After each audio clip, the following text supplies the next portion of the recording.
అమ్మవారి యొక్క పూజకి సౌభాగ్య చింతామణి ఒక ముఖ్యమైన గ్రంథం. ఆ గ్రంథంలో ఈ కార్తీక మాసంలో దీపోత్సవాన్ని గురించి వివరంగా చెప్పారు.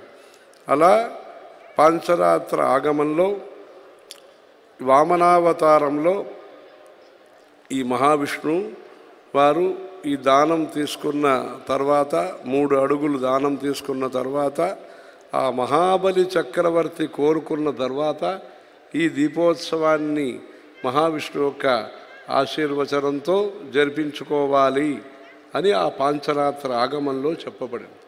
అలా వైఖానసంలో కూడా ఈ కార్తీక దీపోత్సవాన్ని ఎంత వివరంగా చేసుకోవాలి, ఎలా ఎలా చేయాలని విస్తృతంగా చెప్పబడినది. అలా శైవాగమంలో కూడా ఈ కారణాగమం, కామికాగమం, అజితాగమం, మకుటాగమం ఇలా 28 ఆగమాలు ఉన్నాయి. వివిధ ఆగమాల్లో ఈ కార్తీక దీప ఉత్సవాన్ని గొప్పగా చెప్పారు. ఈ కార్తీక దీపం యొక్క ఉత్సవం యొక్క ఫలితము మనుష్యుడికి మాత్రమే కాకుండా పురుగులు అందరికీ కూడా ఈ మంచి పుణ్యాలు వస్తాయి.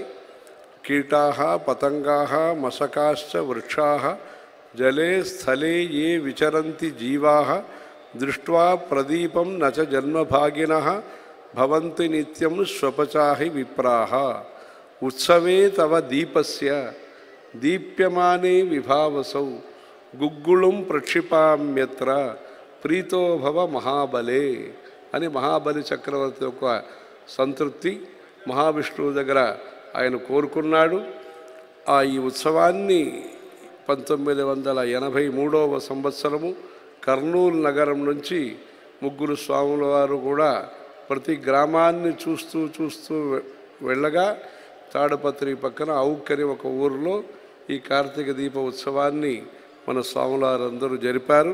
అలా ఈ కార్తీక దీప ఉత్సవం అనేది మన దేశానికి అంధకార నివృత్తి కలిగి మన దేశంలో అందరూ కూడా భారతీయులని ఒక ఏకతాభావంతో, హిందువులు అనే ఒక ఏకతాభావంతో, మనమందరూ కూడా భక్తులు అనే ఒక ఏకతాభావంతో దీన్ని నడుపుకోవాలి.